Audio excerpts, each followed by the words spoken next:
সন্ধিয়া প্ৰায় 8টামানত খবৰ পালোঁ যে মৰিনী সমষ্টিৰ অন্তৰ্গত বামুণপুৰ পঞ্চায়তৰ তুলসীজানৰ পহুমৰা গাঁৱৰ প্ৰায় 4-5টা পৰিয়ালৰ ঘৰ উৰুৱাই লৈ গুচি গ'ল। তেওঁলোকৰ থাকিবলৈ জেগা নাই।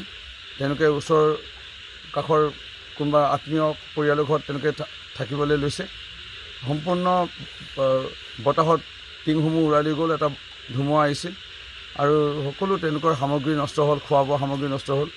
তেওঁলোকে চবে হয়তো বোধহয় খুব কমটি সময়ত ঘৰটো মেৰামতি কৰিব নোৱাৰিব। মই এই খবৰ পাই পেলাই আহিলোঁ, পৰিয়ালসমূহক দেখা দিছোঁ আৰু মোৰ ফালৰ পৰা যি পাৰিছোঁ কিবা এটা আৰ্থিক সাহাৰ্য এই 5টা পৰিয়াললৈ আগবঢ়াইছোঁ।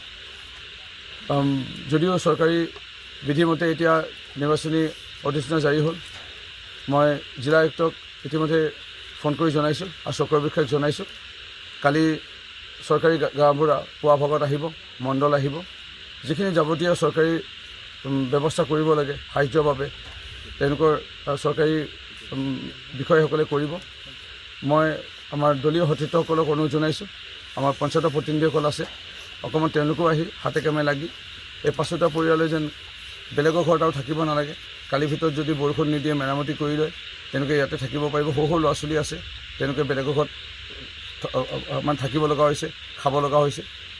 যিমান পাৰিছোঁ পৰিয়ালকেইটা সহায় কৰাৰ প্ৰয়াস কৰিছোঁ। হৈছিলে তাৰপৰা মই গৈ পেলাই লেট্ৰিনত সোমাই গ'লোগৈ ল'ৰা ছোৱালীকেইটা লৈ পেলাই।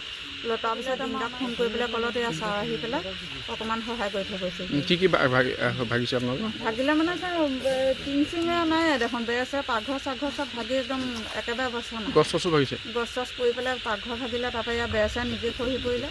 ইয়াত কেইঘৰ হৈছে এনেকুৱা? 4-5 আমি এতিয়া 3 ঘৰ ওচৰতে গম পাওঁ, 2 ঘৰ ইফালে আছে বুলি কৈছে, গম নাপাওঁ।